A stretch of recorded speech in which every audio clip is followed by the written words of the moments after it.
Você já imaginou como um ser microscópico conseguiu originar um polvo? Guarda esse nome, que vamos falar sobre ele mais tarde. Tudo começou com a teoria da abiogênese, que explica a origem da vida a partir da matéria sem vida.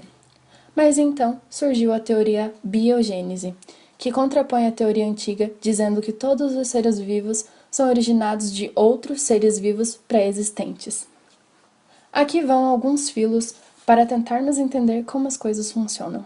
O sub-reino Parazoa, que inclui o filo Porífera, apresenta animais invertebrados primitivos. Os poríferos, mais conhecidos como esponjas, são encontrados fixos no fundo do mar. São assimétricos, apresentando poros pelo corpo com forma de tubo.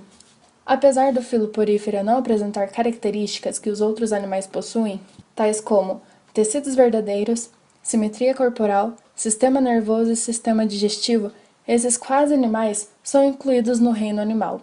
O Mesozoa é considerado intermediário entre o Parazoa, que é incluído no reino animal, porém não possui as características que diferenciam os animais de outros grupos. Mesozoa é um grupo enigmático de parasitas de invertebrados, minúsculos e vermiformes. Isso nos leva ao próximo filo, Cnidaria. São representados por medusas, hidras ou águas-vivas, corais e anêmonas do mar. São os primeiros animais a apresentarem cavidade digestiva. Apresentam simetria radial, ou seja, todas as partes do corpo iguais. São os primeiros animais na escala evolutiva que apresentam tecidos verdadeiros, embora não cheguem a formar órgãos. Neste filo existem dois tipos de animais: as medusas, que são animais livres, e os corais, que são fixos e podem viver em colônia, ambos são de água salgada. Os animais a seguir fazem parte do filo Plateumintes. São vermes de corpo achatado e de simetria bilateral. Podem ser de vida livre ou parasita. São animais de água doce e salgada, podendo também ser encontrados em ambientes terrestres úmidos. Vermes parecidos com esses podem ser encontrados no filo Nemateumintos, onde os vermes são cilíndricos, mas não segmentados, incluindo várias formas de parasita, como as lombrigas e os vermes ancilóstomos, causadores da elefantíase. Muitos desses animais se desenvolvem na água e no solo úmido. Logo depois, vêm os anelídeos, animais divididos em 3 grupos: os poliquetas, ou seja, minhocas com muitas cerdas, oligoquetas, minhocas com poucas cerdas, e hirudíneas, ou seja, as sanguessugas. São animais de corpo alongado com simetria bilateral, sendo todas as partes do corpo diferentes. Além disso, esses animais se locomovem através de contrações rítmicas da musculatura. As minhocas habitam normalmente a terra, sendo escavadoras, e super importantes para a fertilização do solo, ajudando no crescimento de plantas. Já as sanguessugas são encontradas em água doce.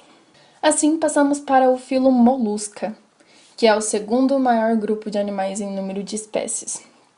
São animais de vida livre e vivem em qualquer tipo de lugar. Seu corpo é dividido em 3 partes: cabeça, pé e massa visceral, que no caso do caramujo fica dentro da concha.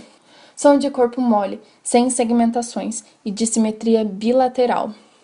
Esse filo é dividido em 8 classes, sendo elas Caudofoveata, Aplacófora, Poliplacófora, Monoplacófora, Gastrópoda, Biválvea, Escapópoda e finalmente chegamos ao Cefalópoda, ou seja, o polvo. Polvo que tem seus tentáculos originados da ramificação do pé musculoso dos gastrópodas, ou seja, o caramujo. Os polvos são animais solitários, invertebrados, sem qualquer tipo de esqueleto.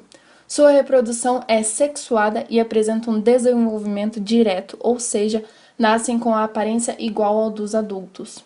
Os polvos também são conhecidos por se camuflarem diante do perigo, mudando de cor. Quando essa técnica não funciona, usam jatos de tinta para confundir a visão e o olfato do predador. São por essas características e muitas outras que os cefalópodas são considerados animais tão complexos.